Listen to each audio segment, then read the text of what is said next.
If you think about all of the applications that you So with AI, that's kind of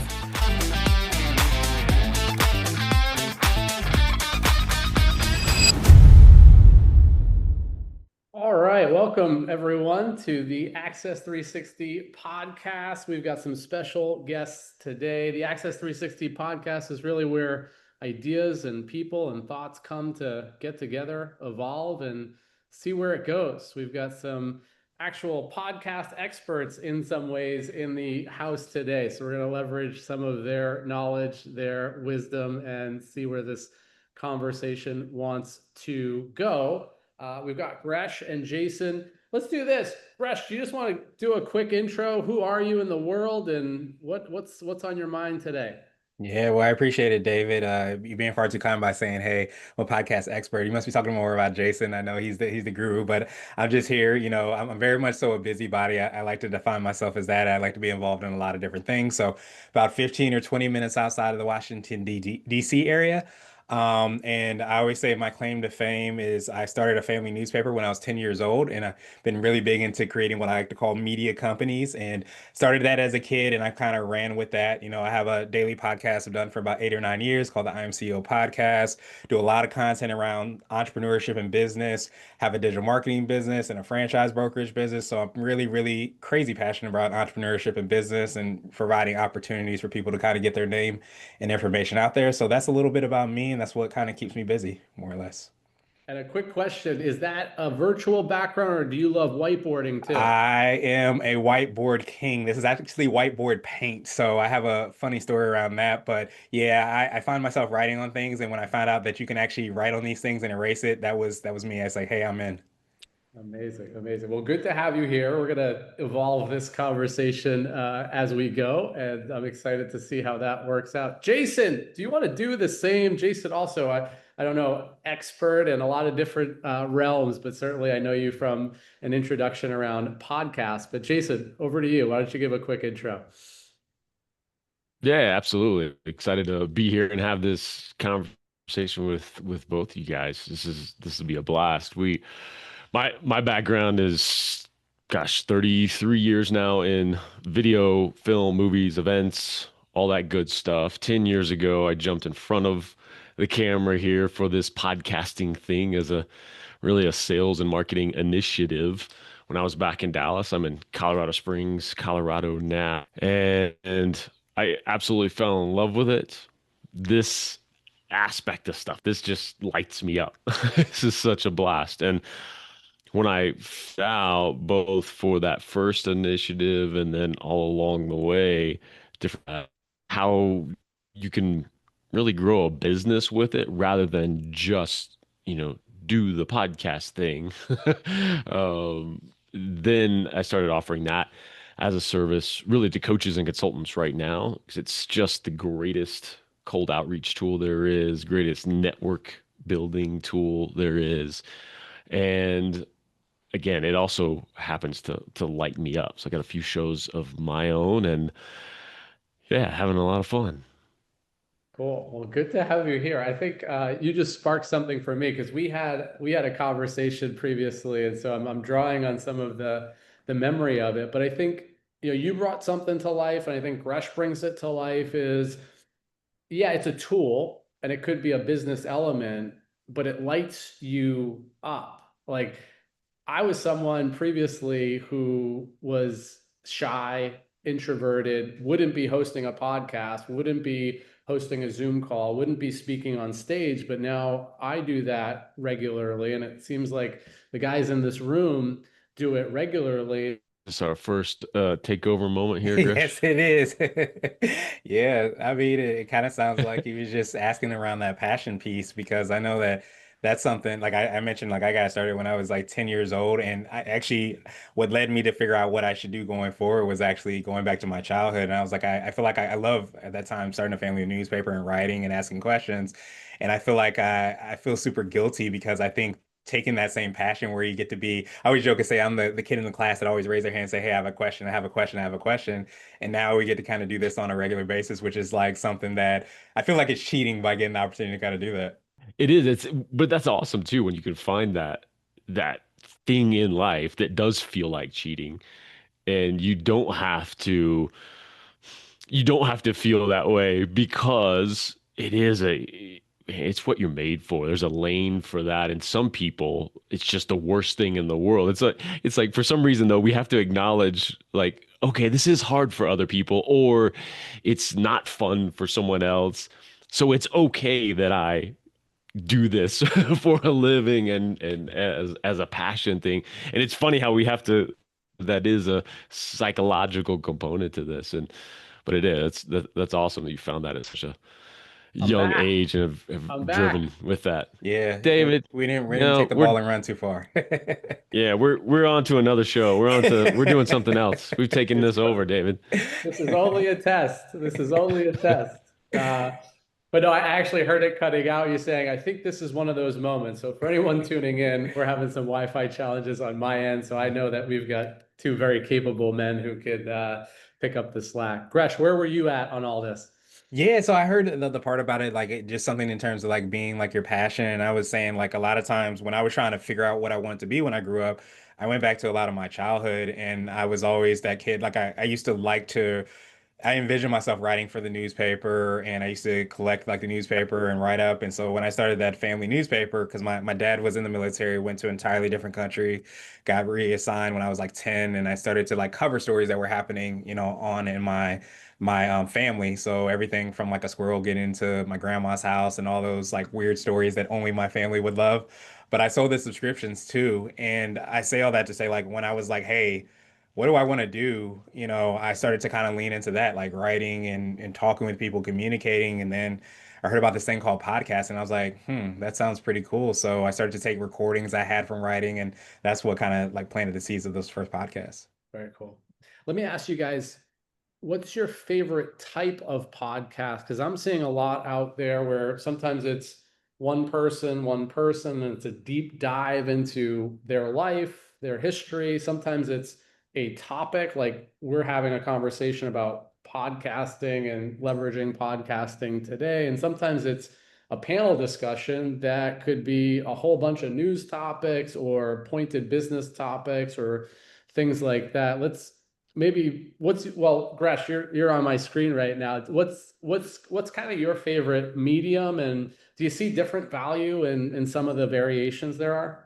Yeah, I mean, I think the most exciting thing for me around podcasting is I think it can be very much so like life and like business is like it's a journey. So I do really enjoy listening to those long form kind of interviews. I don't do as much of those myself. I actually miss doing a lot of those. As being a podcast host, but I really love listening to those because you never know like where the journey is going to go. Of course, time is always that constraint, with everybody. So I always use the 2x, 3x speed to kind of get in as much information as I can.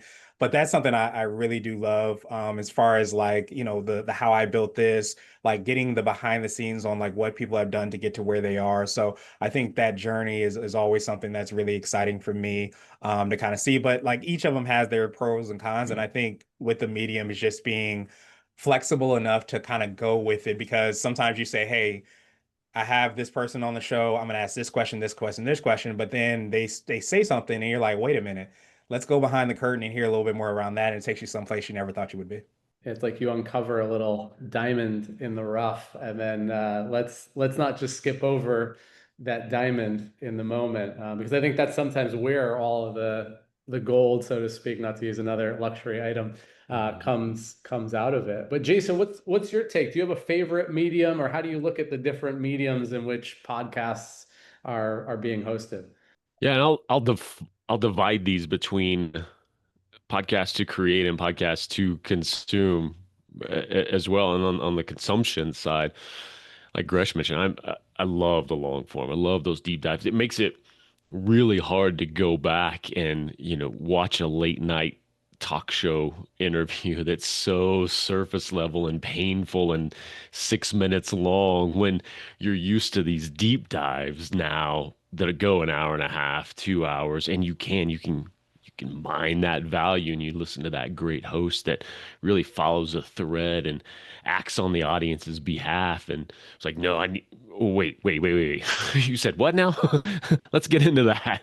Wh- Something that would just get brushed over on the old school style of interview. Now we can go deep, and there's so much value, like you were both talking about there. So there's a consumption side. I divide those things up because on the production side, there is even that gets divided between what do we want to create? Are we creating a podcast to grow the biggest audience possible, to reach a certain demographic? All of those things. For me and the folks I work with, it's really first and foremost this business building tool. So it's about that other person that you're bringing on because you have a show, and you're able to start that relationship that may be a client, eventually, or a strategic partner or somebody like that. And so in that core, the way I've structured mine and I recommend to my clients is, you mentioned it, David, around a core topic. So there is this, obviously it's going to relate to that guest who's coming on, but it's now two experts having a conversation around this core topic rather than host interviewing expert, and there's a different dynamic. So I try to bring my clients to, embrace this idea like, hey, you're an expert, let's make sure that's up there, and let's dig into a core topic around that, just to give that opportunity for your expertise to come out as well.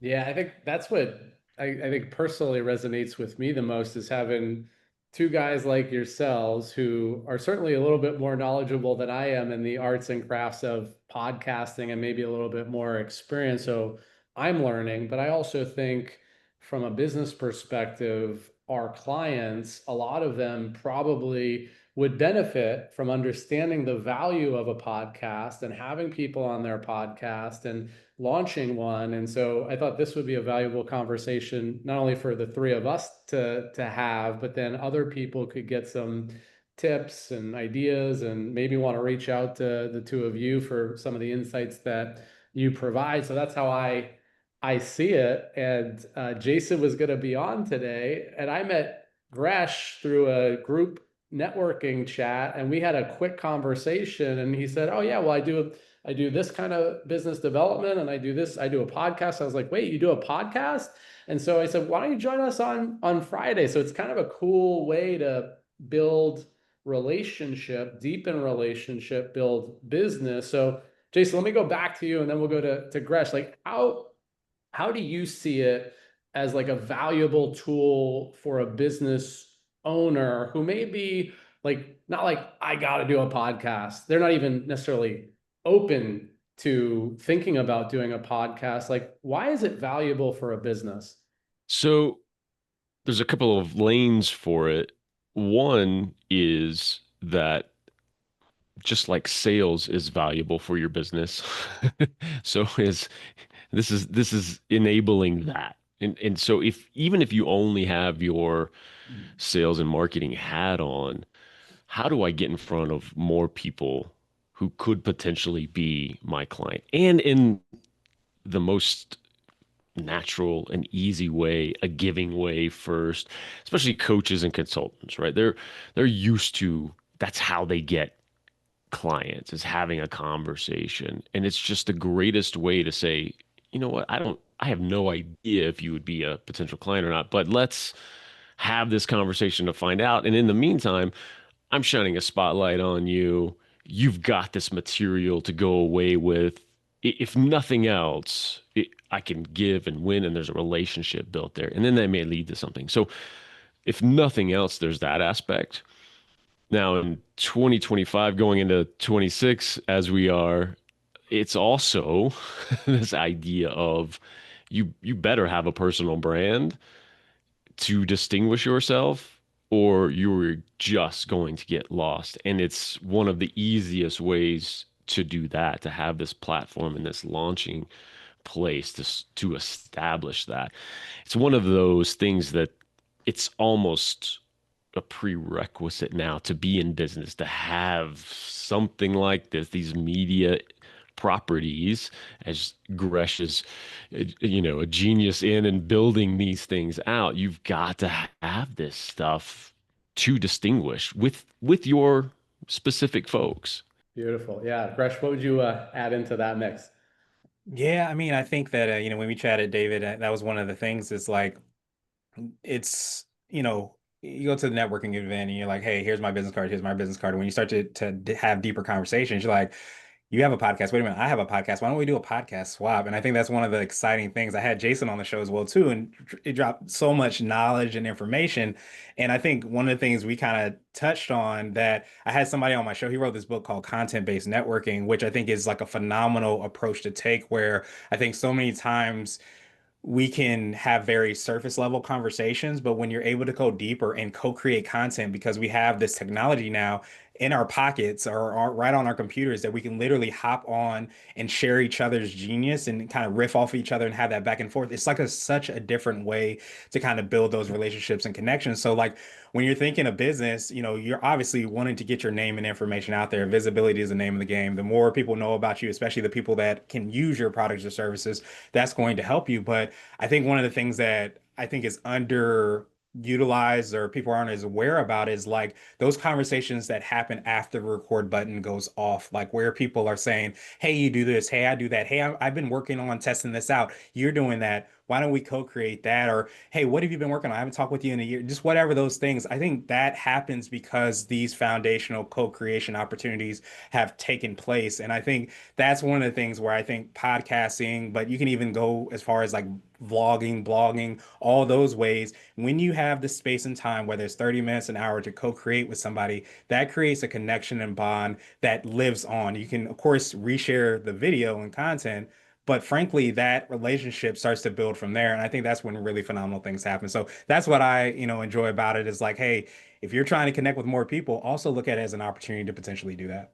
Amazing. Can I, this was not planned, but can I throw a little case study at the two of you, and then we can work through it? Because it's literally, I'm like, oh, this could be something. So I'll give you the background. I'll tell you about the business, and then maybe we could just come up with some brainstorming, and I think it'll bring to life some of what we're talking about too now. Because I just got off the phone with the founder, the CEO of a luxury candy company, like a really unique approach to making candy and distributing it. And now they're getting a national presence in a lot of different places, whether it's hotels, whether it's like little gift shops, whether it's in airports. And I'll just bring it up, and maybe this will be a pitch for a podcast for why they might want to do a podcast. But it's called Butterfields and Butterfields Candy. I'll give you a little vision of some of the stuff that they're doing. I'm supposed to be getting some candy soon. There's Dina and her son. And anyway, so I'll pause the share there. But the idea is like, this is a business that we were just having a conversation of, like, high quality product. They've got a story to tell. And so maybe we'll use this as the case study. Like, what would be an ideal podcast that they might launch as a business, or what angle might you guide them in? Jason, let's go. Jason, if you want to kick us off here.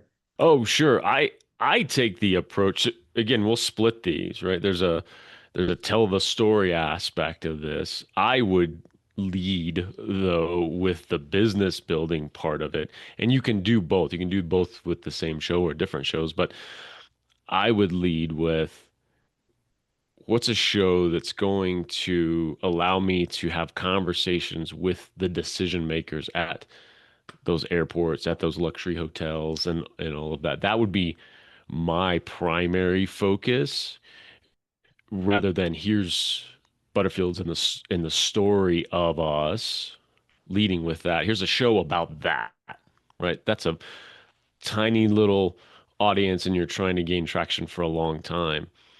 To actually grow the business, I would focus on those decision makers. What is it? A show about luxury brands? Is it about hospitality? What is that role of those folks who say yes to allowing products in like that, and then build it around that? bring them on the show and say, hey, this is a show all about this. You're an expert in this. Love what you're doing over at Ritz-Carlton in your area. Would love to have you on and share that. And if for those folks thinking, oh, how would I ever get those folks? Gresh, I'm sure you can attest as well. It's the most phenomenal thing in the world that we find out early on doing this. Almost nobody says no. I mean, yes, we're not talking about going and asking Oprah to be on tomorrow, but you will be amazed the amount of people who say yes to being on a show, even if it's brand new, even if there's not a big audience, to have those conversations. And then that leads right into what we've been talking about as a way to build those relationships along the way. Yeah, I mean, it's a testament to this conversation. I got two rock star podcasters on here, and like, who am I, you know? Uh, Gresh, what do you think about all that? Yeah, I mean, I just want to piggyback on what Jason said. I mean, it's absolute gold what he said. Like, I think so many times, like, I have a talk that I give a lot where I say everybody's a media company. And I say there's like three main questions you want to ask. You want to understand, who you're targeting, paint that picture of who you're targeting. That's exactly what Jason said. Who are those decision makers that are going to help you to grow your business forward? Like, paint the picture of who those are. You want to understand, like, what success looks like. And then you want to be honest about the resources that you have. And when you answer those three main questions, what that helps, I think, you to do is to structure how you want to like attack like creating a podcast. Or I draw an analogy of like anytime people do marketing, it's a lot like going to the grocery store. You figure out what ingredients you need to put into the cart to make what you're trying to make. And most people go to the grocery store hungry, they throw everything in the cart and say, hey, I need to do a podcast because I hear this person's doing a podcast. But when you're strategic about it and this is my target market, this is my goal, and these are the resources I have, you can lean into that. And I think the only thing that I would kind of add on to what Jason said is like, and we know this a lot, David. I'm sure we hear this a lot is around those referral partners.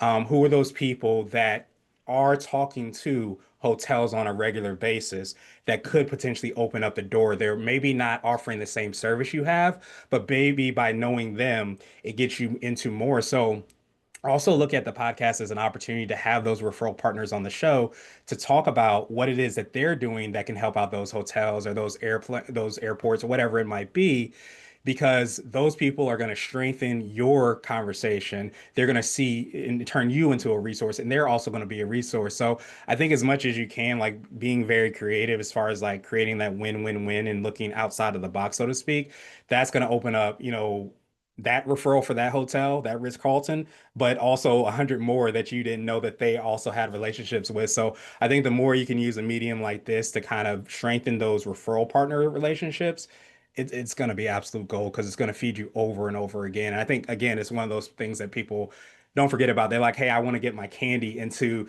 this hotel. So they're thinking like on that level. But when you know the person that could open up the door over and over and over again, that's huge.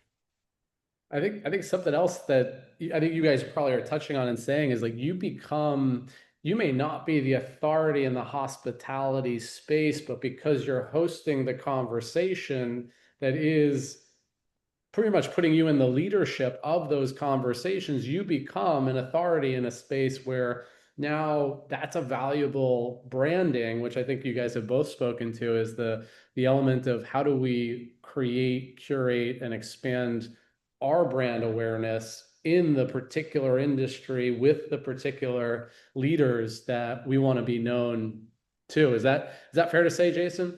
Yeah, there's that proximity effect, that authority by proximity.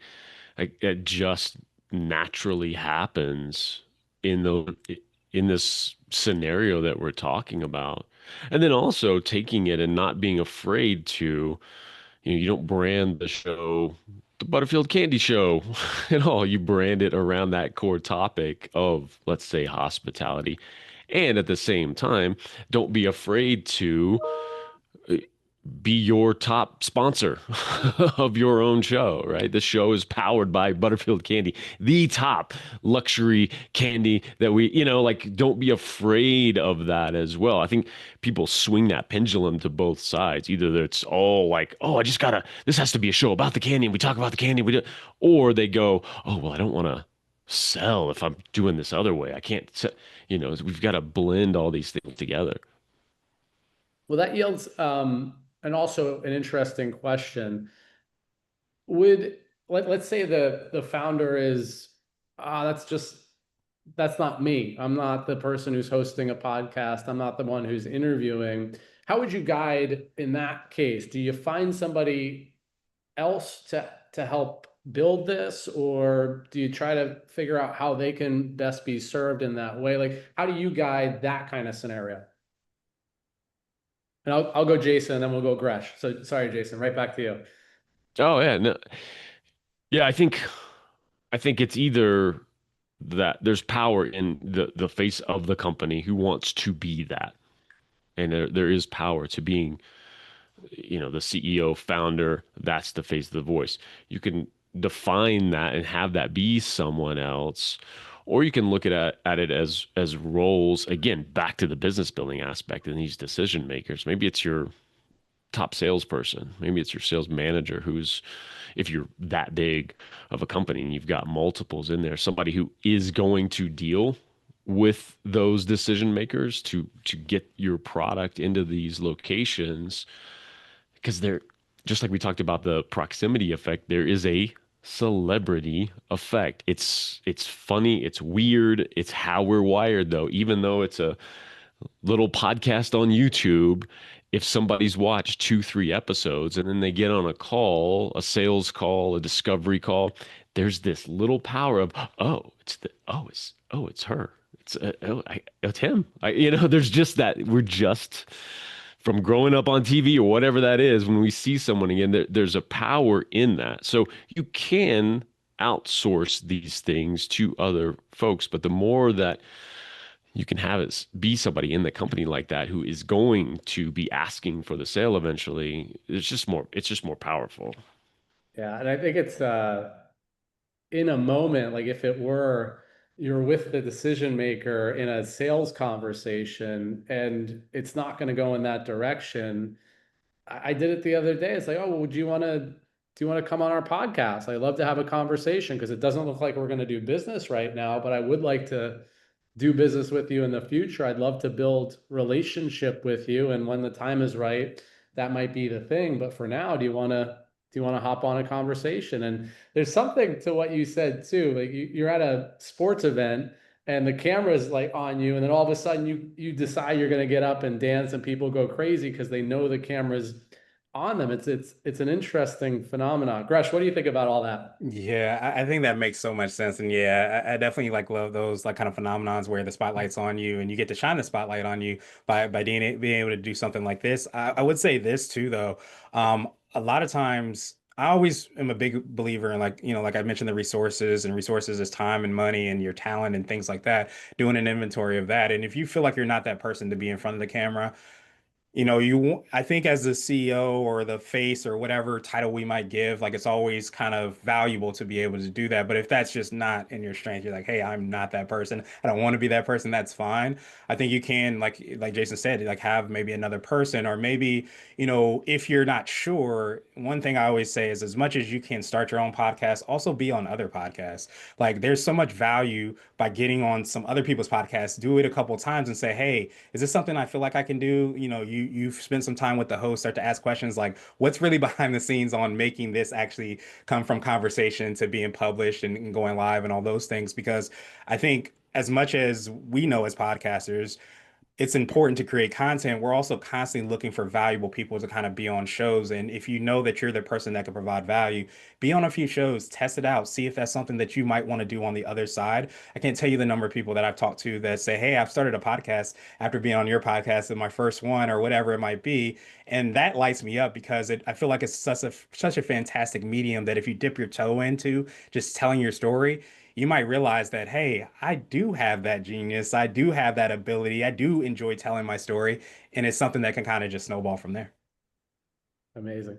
Let's go into the arts and crafts of podcasting. I'm going to ask two different versions of this. One is, what are like one, two, or three things that most podcasters get wrong?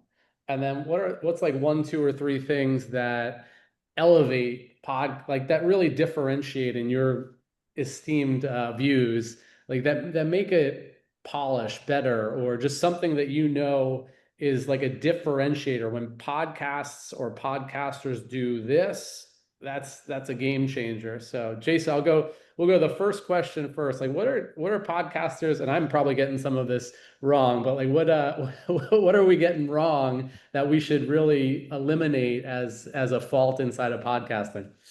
I'll put the main one up there. And I alluded to it earlier about being an expert, and I had to get coached into this aspect back on my second show years ago. I'd done 80 something episodes of my first show. I had done how many of this second one, and I had a great coach out of Australia, Matthew Pollard. He was on, and I was doing a driving around Seinfeld style show at the time.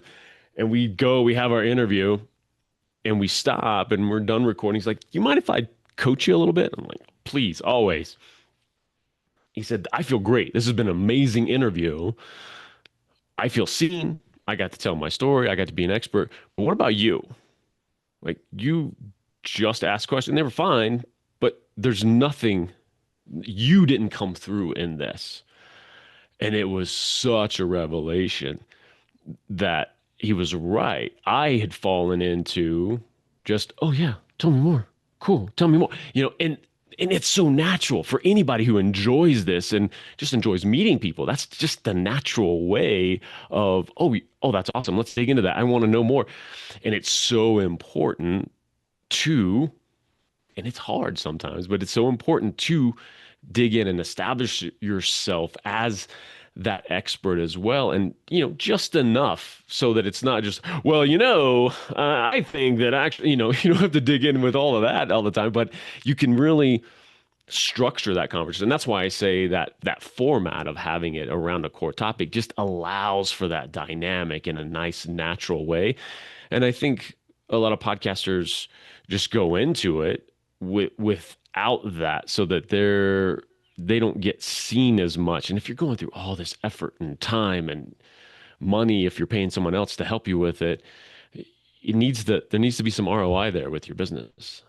In light of that, everyone, my name is David Rush. I'm the Chief Operating Officer of Access Virtual Staffing. I am the host of the Access 360. Anyway, I'm just having some Exactly. fun. But it's a great point. It's like, how do you bring to life the other person, but also establish your authority, value, and expertise in the space? And there's subtle ways that you bring it into the follow up to a comment, or how you're introducing something. Oh, so at Access, we do this. How do you guys do that? And now you're learning how to massage your authority in a natural cadence of the conversation. But even, Yeah. and real quick, but I think you've done it well also in I'm sure wasn't necessarily calculated intent of it, but even in bringing up that person you were talking to, potential client or client with the candy company, and bringing in that scenario, that's a great, nice, easy way to just plant that seed. Hey, this is who we talk to. This is our client base. This is how we help our client base by having these conversations. So that's come through in that way too, in a really natural, easy way. I was like Neo in the Matrix. Crash, what do Exactly. you say? What's something like podcasters get wrong, or that they should, you see as a pet peeve maybe? Yeah, I mean, I think naturally, anytime you want to go into anything, whether we're talking about podcasting or hey, I just took my son to he did his first karate class, and it's like sometimes you see and he's watching Karate Kid. He's like, "Hey, I want to do this. I'm going to do a spar the first day." I'm like, "Okay, I don't know if you're going to do that on the first day, but we'll see what happens. We'll see how those things hit." But I think on the same line, you listen to podcasts, you're like, I want to do that. I want to be as polished. I want to do all those things. And you don't sometimes see that journey. So the thing that I think that most people get wrong, I believe, is that they don't realize that podcasting is very similar to life and business, where it is a journey. And sometimes you don't have all the things and all the pieces in place. And I think sometimes people say that I need to have all those things in place because I want to sound like Jason. I want to sound like David. and they never ever start. So I think one of the big things, like if you listen to my second podcast, I couldn't get the person's name right on the first episode, and so I was literally like recording. I couldn't find where I was going to put her name, and all those things happen, but you don't always hear that. So I would say like if you have this interest or you're thinking about, having that story to tell, or frankly, if you have this expertise, don't feel like you have to have all the things in place. Of course, you want to lean on expertise like Jason and David have, but at the same time, don't feel like you need that to get started, because a lot of these podcasters that have done phenomenal work have done lots and lots and lots and lots and lots of episodes. It's a 10,000 hours. When you realize that in order to put in 10,000 hours, you have to put in that first hour, it starts to kind of like make sure that you can take those first steps to kind of get to where you want to go. Just start it. Just do it. Get out there, take the step, and then you learn along the way. And sometimes that's the hardest step is the first one. And then I think that's also part of it. What you just said, the 10,000 hours, like you're not going to be well, some people might naturally be, but most people are not naturally going to be good podcasters. But once they put in the hours, the work, we as humans evolve and get better. And I think that's part of the game we're playing here. All right, Well, and game I'll changer. Yeah, go ahead. real quick too, and maybe it leads into that what to do, right? But to jump right off of what Gretch was talking about, the addition to that, when I always try to hammer home to folks, because it's the reps. Like there's just no way around it than the reps. Like, it, it is just conversation after conversation, and do it again and do it again and do it again. Plus, what nobody ever wants to do that will skyrocket your progress is listen to it back, watch it back. Bonus points if you're editing your own stuff, because I'm sure you can attest as well. Like that's when you really get into, I can't believe I say that I got to cut that out and I got to cut that out. And you're editing out other people and you're like, oh, I'm gonna never say that again. But that is the juice, and it's nothing any of us want to do, especially in the beginning. Like, oh, I don't want to listen to my voice. Oh, I can't believe I said that. The amount of times that I would listen back to that first show, especially that I did, and just I'd be yelling at myself through the radio. You know, I'm listening back. I'm like, what are you doing? Finish a sentence, man. Come on. But it was the greatest tool, not only for podcasting to get better, but just communicating in life. Like I stopped saying certain words over and over again in regular conversation because I was so horrified with listening to myself back, but it helped so much. It's funny you say that because I know we recently had a conversation about that topic, but now you're reminding me last Thanksgiving, which is coming up here, the family gave me feedback that one of my main descriptors when I like something is that's amazing. And so I would describe anything that was good with that word. And it's like, that's the only word you use. And I said, man, is that true? And so it was an eye-opening. It's like, oh, well, that's interesting. That's cool. That's unique. That's pretty sweet. Like, you can use a lot of different describers, but sometimes we get in that it's just a pattern of communication that we have that we don't know that we have. All right, let's segue into what are game changers. There's so many podcasts out there these days. Like, hey, do a podcast. But what do you think is like something that really good podcasts are just getting right that makes them in the elite status? Let's go Gresh. We'll go to Gresh and then we'll come to Jason. Yeah, I mean, I'm a big believer, and I feel like stories always take the cake. I mean, you always want to kind of like strategically look and see, like, okay, like what are people doing or what are they not doing? And, look at all those things to understand, like, hey, if I create a podcast or create something in space, what's going to make it different? What's going to make it unique? I really believe that to me, stories take the cake. I think that so many times we forget about the human part of business, of life, of just all those things. And I think the more that you can weave that into everything that you're doing, I think that's going to make that into a better podcast, because I think at the heart, we all want to be, seen. We always want to be heard and we want to be appreciated. That's just like human nature. And I think the more that you're able to do that, the better off it's going to be. So it's not just saying, hey, I could do X, Y, Z, and A, B, and C. It's being able to tell the stories, have those case stories that you had, like in the beginning that we are in the middle that we kind of chatted around, like this is what we would actually do there. I think it brings everything to life because people can listen to the podcast and not just say, oh, that sounds good. They can say, hey, I'm going through that struggle, or hey, I struggle, I want to get better at this, or hey, I thought it was only me that could do that. And when you get those like human feelings towards your podcast, I think that's when things go to another level. So I think the great ones are really like dialed into that story, that empathy, that understanding, the awareness, just all those things, that human part that sometimes we forget about when we get so stuck into the algorithms and the technology and all those things. Yeah, I think that's so important. The authenticity, like, do you feel like you're in a real conversation, and I've struggled with that sometimes in my communication. My journey is I love to put on a good show. I want to sound good. I want to look good. But did we get into the heart of the matter? Did we have a real personal, authentic, heartfelt conversation? And sometimes that's a tough place to get into and go. But when the audience sees that happening, it's like, oh, I want to hear more. Like, and then you've got that gravity to it as well. That's a great point. Jason, what do you got for a game changer? I think I'm just gonna say ditto to what Gretch said. Like, and honestly, I think that's where I drop the ball the most, not only in content that I put out across the board, but also leaning in, being purposeful with my guests, asking for that story, being purposeful, just to have that reminder. I need a post-it note up here that says, ask for the story about, ask for the story. Because often they come out because that's what we always remember. We go watch a keynote from somebody. What do we remember? If we remember the lessons they're trying to teach, it's because we remember the story that they wrapped it in.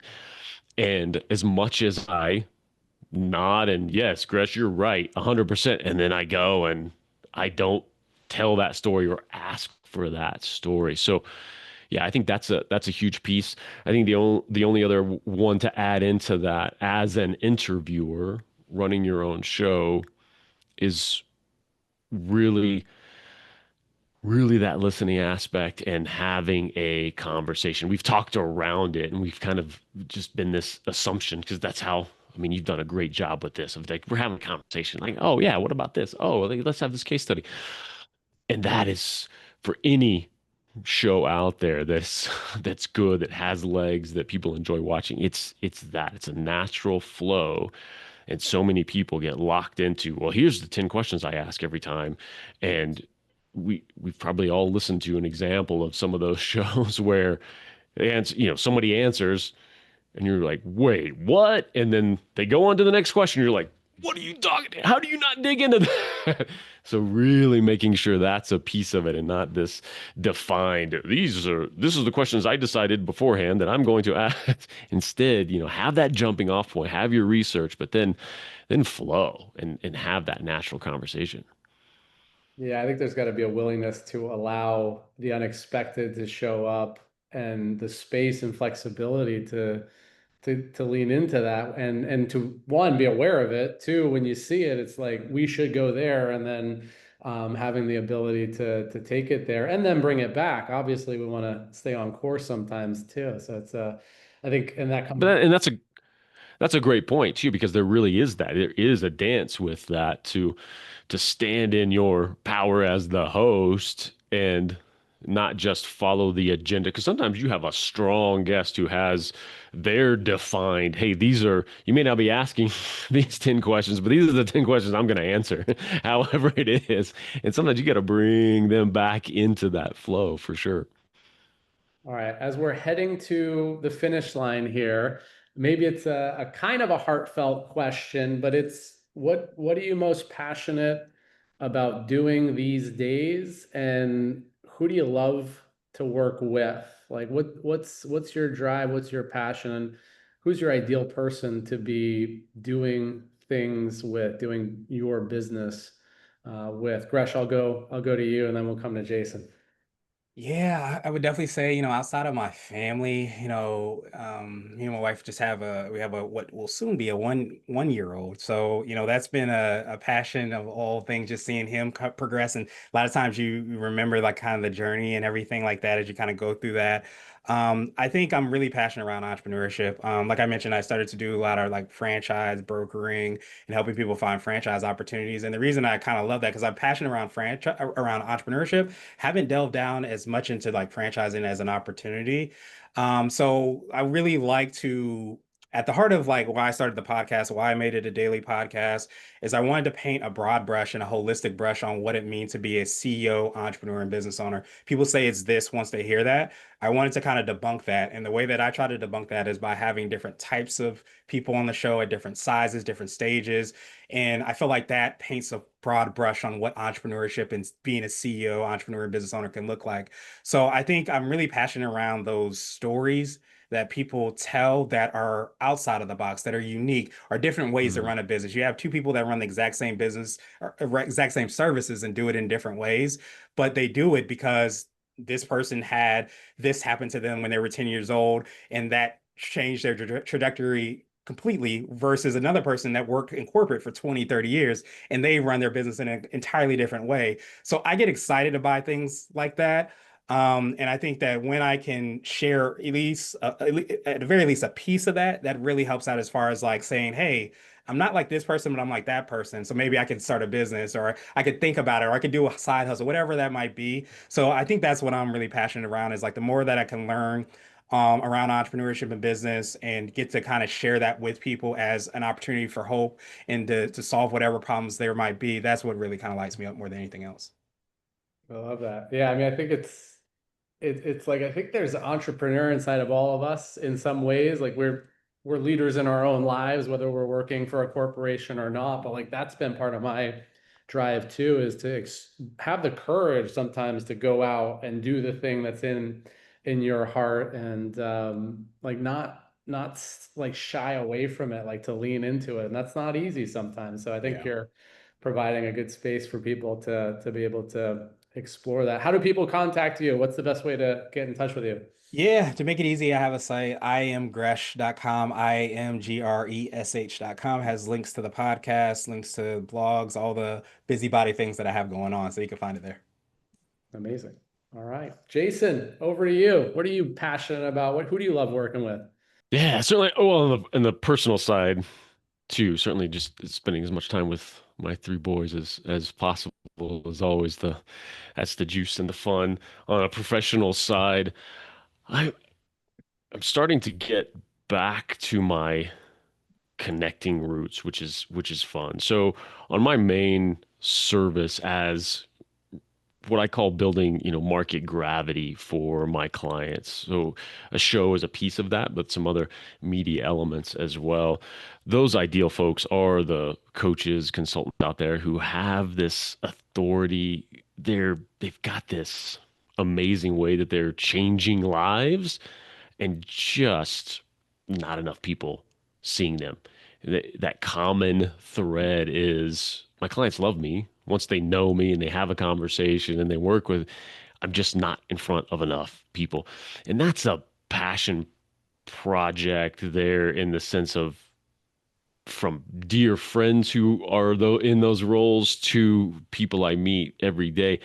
Like that's the fun to be able to get that attention for those folks. And then at the same time, also what's reigniting is this connection path. So back in the Dallas days, or along the same time, but like a decade ago when I was starting the show, I transformed myself into this connector person. Like, oh, you got to meet this person. You got to do this.